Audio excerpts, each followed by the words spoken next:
പിന്നെയില്ലേ, എൻ്റെ ഒരു കുട്ടി കസ്റ്റമറിന് ബർത്ത്ഡേക്ക് ഒരു ഫ്രോക്ക് വേണോന്ന് വന്നപാടെ റെഫറൽ പിക്ക് ചോദിക്കാൻ ആരും മറക്കാറില്ല. പിൻട്രസ്റ്റിൽ കയറി കാണിച്ചു കൊടുക്കാൻ ഞാനും.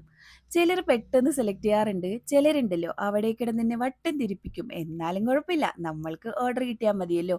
അങ്ങനെ സെർച്ച് ചെയ്തിട്ട് ഒടുവിൽ ഒരു ഡിസൈന് കിട്ടിയിട്ടുണ്ട്.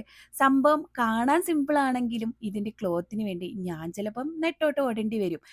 പിന്നെ എല്ലാ കസ്റ്റമറിനോടും സ്ഥിരം പല്ലവി പോലെ ഞാനൊരു ഡിസ്ക്ലൈമർ പറയാറുണ്ട്. സെയിം കിട്ടൂല, സിമിലറേ കിട്ടുള്ളൂ എന്ന്. എത്ര വലിയ റിസ്ക് ആണെങ്കിലും സേഫ്റ്റി മുഖ്യം വെങ്കില്. അങ്ങനെ ഫൈനലി ഞാൻ ക്ലോത്തും തപ്പി ഇറങ്ങിയിട്ടുണ്ട്. എത്ര റിസ്ക് എടുത്തിട്ടാണെങ്കിലും സിമിലർ ഫാബ്രിക്കും കൊണ്ടേ ഞാൻ വരുവുള്ളൂ. ഫൈനലി സിമിലർ ഫാബ്രിക് തന്നെ നമ്മൾക്ക് കിട്ടിയിട്ടുണ്ട്. പിന്നെ ഒരു ബഹളമാണ് കട്ടിങ്ങും സ്റ്റിച്ചിങ്ങും എല്ലാം കൂടി.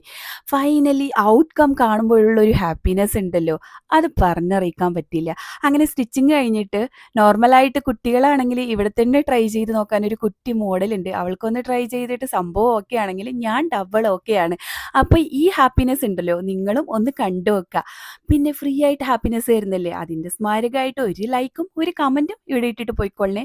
ഞാൻ സൂക്ഷിച്ചോളാം. എന്നാ okay, bye bye from Hivas designs.